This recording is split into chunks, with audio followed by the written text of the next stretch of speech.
Elieta Bekassis. El oro y la ceniza. Segunda parte. Capítulo 1. Usted lo sabía todo. Como los profetas Amos, Oseas e Isaías, usted anuncia la catástrofe, la destrucción, sabía lo que íbamos a ser porque sabía lo que éramos. Usted es la mirada absoluta, usted sondea las entrañas y los corazones, por su sabiduría tiene conocimiento de la vanidad del hombre que siempre quiere convertirse en Dios. Dios, eso era Félix. Nada lo asustaba, ni siquiera la muerte. En su vida de periodista había hecho de todo: reportajes en los guetos negros de Nueva York, encuentros secretos con los terroristas o los dictadores. No se trataba de valentía ni de temeridad, desconocía el miedo. Lo que lo asustaba lo atraía, lo fascinaba. ¿Era fatalismo? ¿Era inconsciencia? Incluso si, al interesarse por el asesinato de Carl Schiller, hubiera previsto que iba a verse engullido en semejante espiral, no habría dudado en precipitarse en ella. A pesar de las diferencias existentes entre Félix y yo, había algo que nos unía de manera profunda. Esa era quizá la verdadera razón, la clave de nuestra complicidad. Nuestros focos de interés no estaban tan alejados. El objeto de mis investigaciones, me refiero a lo que me animaba, al sentido de mi búsqueda, era aprender, a través de la Shoah, el origen del mal absoluto. Félix era un periodista de grandes reportajes, y obraba guiado por el mismo ideal cuando se enfrentaba a los escándalos, a los crímenes sórdidos, a los conflictos y a las guerras. Sus investigaciones, como las mías, consistían en interpretar y analizar los documentos, rastrear las marcas y las huellas, reunir los testimonios y comparar las versiones para sacar a la luz la verdad, para comprender el mal. No obstante, en esta empresa similar, cada cual procedía de modo distinto. Él estaba enamorado del presente, yo era el hombre del pasado. A él le interesaba la realidad que se desarrollaba ante sus ojos o lo que acababa de suceder, nunca hechos lejanos. Yo prefería las excavaciones, las pesquisas entre documentos dudosos. Me complacía abrirme paso a través de las adulteraciones solapadas, los añadidos falsos, los vestigios o los fragmentos. Yo era el hombre de los esqueletos y las cenizas, el detective que lleva a cabo su investigación después del crimen, que sigue la pista de la verdad enterrada bajo la mentira de los años, de las pasiones y de los intereses. En tanto que historiador, yo no era coetáneo de los hechos, pero era el primero en descubrir y anunciar, con minuciosidad y precisión, en buscar, igual que el explorador o el arqueólogo, el filón de las vidas fenecidas y hacer brotar su oro negro. No obstante, de la verdad obtenemos únicamente una huella. Así son las cosas de los humanos.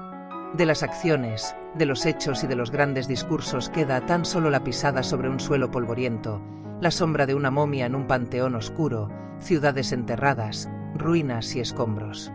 De las palabras perdidas de la sibila a las informaciones de los telediarios, solo tenemos relación con esas marcas fugitivas de un fenómeno imposible de captar, el hecho improbable. Porque el pasado no es un dato, es un recuerdo en perpetua evolución. Para el historiador del tiempo presente, las huellas son menos tenues. Son los testimonios, leyes y decretos, decisiones judiciales, anuncios y proclamaciones, discursos, periódicos, papeles, cartillas de racionamiento, permisos, pases, pasaportes. Están asimismo las órdenes, las propuestas, los informes, las cartas, los diarios de guerra, los documentos personales y también las listas, materiales dispersos en los centros de archivos y en las bibliotecas, medio destruidos, medio quemados. Y además están las personas. Recuerdos, heridas, números grabados en los brazos. Palabras de supervivientes, de testigos. Memorias vivas, frases entrecortadas, llantos, miedos, dudas, huellas. Como dijo el historiador caído en la batalla, la historia no es la ciencia del pasado, sino la ciencia de los hombres inmersos en su tiempo. Lo humano es su materia de estudio, y la duración, la herramienta más apta para aprenderlo. Gracias a ella se desvela lo mejor. Porque es el tiempo lo que nos revela al hombre, igual que un prisma refleja las fragmentaciones de lo real. Yo había visitado con frecuencia la costa oeste y había ido varias veces a Nueva York, cuya fuerza y decadencia futuristas me agradaban en especial, pero Washington era diferente. Al descubrirlo, comprendí lo que significaba el Nuevo Mundo. Era un imperio que dominaba el universo, como lo habían sometido el Imperio griego o el Imperio romano, por medio de su potencia política y económica. Era una civilización, era la nueva Atenas, un esplendor de mármol blanco, de columnas y de frisos. Aquí todo era lento, majestuoso. Aquí se habían tomado el tiempo suficiente para construir una república tan importante como las de la antigüedad. Por todas partes podía divisarse el cielo, no era solo la capital de Estados Unidos, era el centro del mundo. La cúpula del Capitolio, sus pilastras neohelenísticas, las águilas de las cornisas, las omnipresentes estatuas de generales y jefes de Estado en cada esquina daban prueba del predominio de esa democracia fundada en el ideal de la libertad. Aquello era Atenas en sus tiempos gloriosos. Uno solo podía sentirse fascinado o anonadado. Encaramado en lo alto de una colina igual que el Partenón, el Capitolio, simétrico, imponente, es el cuartel general de los emperadores o de los dioses. La biblioteca del Congreso, en el Jefferson Building, es, como la de Alejandría, el santuario del conocimiento universal, con su vestíbulo inmenso, sus escaleras, sus frescos en los techos, sus pinturas y sus mosaicos. Uno de ellos representa a la diosa Minerva sosteniendo una lista de las disciplinas académicas y otro escenifica las etapas del saber humano. De este modo, este país posee también el conocimiento, como si hubiera recogido lo que cada civilización ha aportado a la humanidad, cuyo punto culminante sería él. 3 medallones figuran la medicina, la ley y la teología, consideradas como las artes mayores. La ley, en el centro, es reina de este país, depositaria suprema de la democracia, una pasión para esta nación amante de la moral. El Museo del Holocausto acababa de abrir sus puertas, después de 6 años de obras. Su ubicación simbólica en el inmenso mall, cerca del monumento a Washington, demostraba que la Shoah era parte integrante de la memoria estadounidense, es decir, de la memoria mundial. No en vano los museos y los monumentos están ahí, al igual que la historia de Heródoto, para forjar el espíritu de las naciones, para dispensar la educación popular adecuada para cimentar la unión de un pueblo. Como en los templos de las sociedades antiguas, en ellos se oficia la religión de la República, la historia. El Museo del Holocausto no difería de la norma.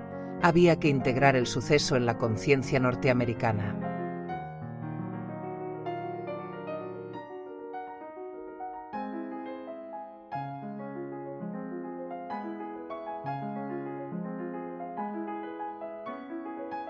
Al entrar en el museo, reconocimos de lejos al padre Francis por su extraña cojera. Inclinándose ora a la derecha, ora a la izquierda, avanzaba con andar renqueante. Intercambiamos unas frases educadas. Él nos contó que había llegado el día anterior y luego, como si fuera lo más normal del mundo, se unió a nuestro grupo para efectuar la visita. Experience the Holocaust. Las ventanas cegadas separaban el espacio americano del dedicado a la memoria. Aquí estábamos en ninguna parte. Fuera del tiempo y del espacio, la mirada no podía proyectarse afuera, a la gran explanada del mall.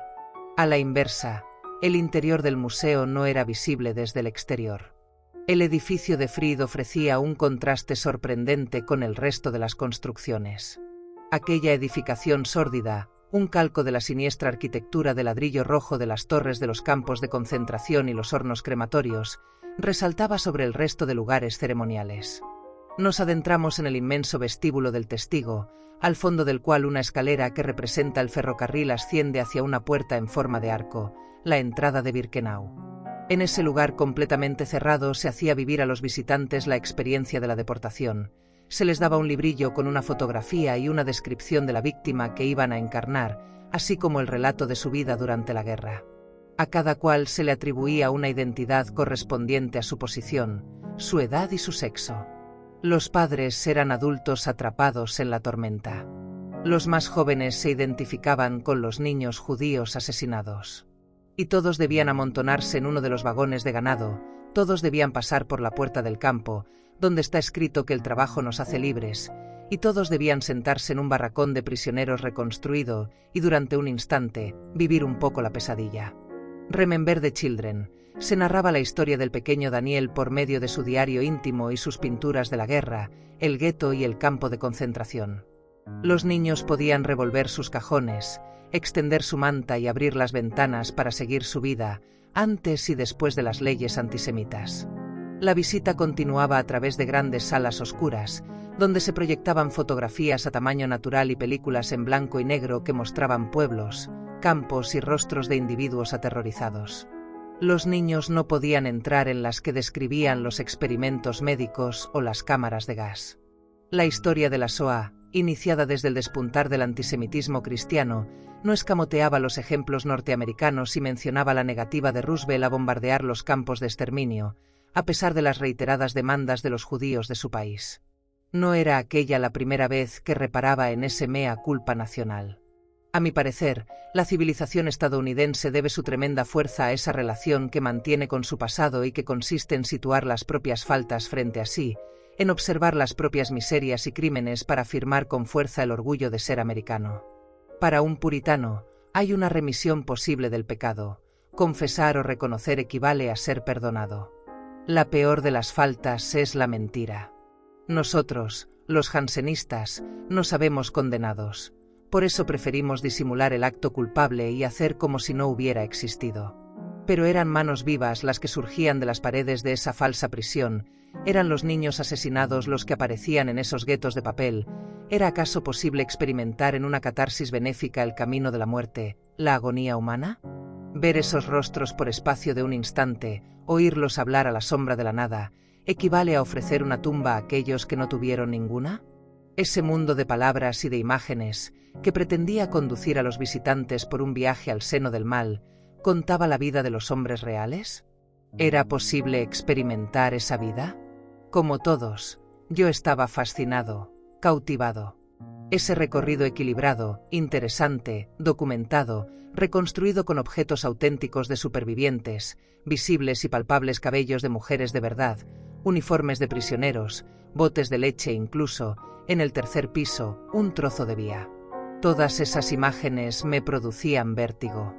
Trasladado al espacio de Auschwitz, yo había visto los barracones y había avanzado un paso en esa historia, la suya, la mía en la actualidad, con su intensidad creciente, su suspense. Había visto a esos hombres como si fueran de verdad, esas figuras de niños húngaros antes del drama, esas miradas de maestros de escuela de expresión indescifrable, entre la sorpresa y el espanto, esos ojos despavoridos de las mujeres en la rampa, ese inventario fotográfico del horror, esa revelación, esa epifanía, una redención tal vez, pues el Museo del Mal no podía por menos, para satisfacer a su público, que acabar con una nota de esperanza, un happy end, cuando la última superviviente, ya anciana en la filmación, explicaba cómo, abandonada en un escalón de la muerte, fue recogida por un joven soldado americano que poco después se convirtió en su marido. Lisa no dijo ni una palabra durante toda la visita. Caminaba con la cabeza alta y ademán pensativo. Félix tenía el semblante sombrío de los peores días. El padre Francis, por su parte, estaba locuaz, comentaba lo que veía, explicaba que quería tomar sobre sí el sufrimiento del pueblo judío, que este era el Calvario y que también rezaba por los verdugos, instrumentos de Dios, mensajeros divinos venidos para purificar el mundo.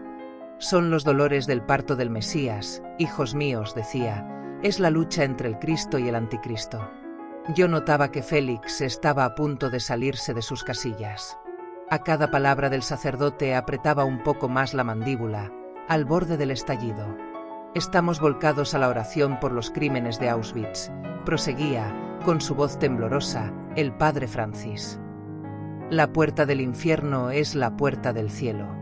Cállese, le espetó Félix, clavándole una mirada asesina. Todo el mundo está en silencio aquí. El padre Francis lo miró de arriba abajo un momento, y luego esbozó una sonrisa conciliadora. Tiene razón, hijo mío. En la inmensa sala del testigo, en cuyo centro brillaba a perpetuidad la llama del recuerdo, el viejo se inclinó hacia mí. En confianza susurró, le confieso que solo puedo soportar esta noche en la que se hunde Israel si pienso en la noche en la que nos encontramos a la espera del regreso del Mesías, para abrirnos a todos el camino de la vida, para hacer surgir la luz del mundo. Abandoné a aquel extraño hombrecillo en el recinto y seguí a Lisa, que se encaminaba a la sala donde estaban expuestas sus obras. Había 4 esculturas de formas abstractas, una de las cuales me llamó especialmente la atención. Se trataba de una simple piedra de granito de varios metros de ancho, situada delante de una pared, en posición horizontal. Cuando interrogué a Lisa sobre el significado de esa obra, me señaló el otro lado de la piedra, en cuya cara posterior había grabados unos nombres en letras minúsculas.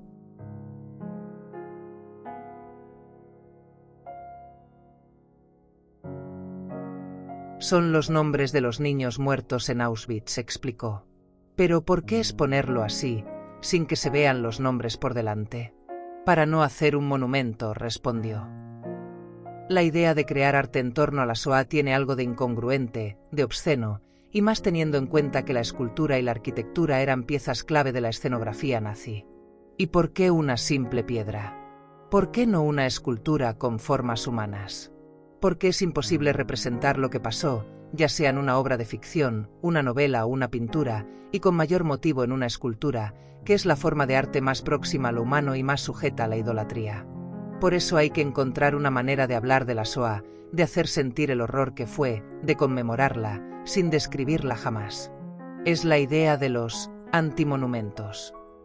Pero, si no se dicen nunca las cosas, ¿cómo se sabrá lo que pasó? Leyendo y escuchando a los testigos, viendo documentales, separando bien la verdad de la ficción, pero no con una obra de arte que apela al alma, a la sensibilidad. Un acontecimiento único exige una representación única. La única obra de arte que puede hacerse sobre este desastre es un documental que haga saltar todos los marcos de la representación, no mostrar los cadáveres amontonados, sino dejar hablar a los testigos, sin pretender nunca comprender. Pero los testigos aportan solo una verdad subjetiva, objeté. Una verdad humana, corrigió ella. ¿No es esa la única verdad? Me señaló una escultura de otro artista. Representaba unos rostros aterrorizados de hombres, mujeres y niños, y tenía por título en la habitación: ¿ves, por ejemplo, esta escultura? En mi opinión, es exactamente esto lo que no hay que hacer, caer en la morbosidad y el voyeurismo. Es obsceno. Mientras proseguía con sus explicaciones, me incliné a mirar los nombres inscritos en la piedra. Eran muchísimos, innumerables. No sé por qué mi mirada se vio atraída hacia la parte inferior de la piedra, donde figuraban los apellidos que empezaban por S.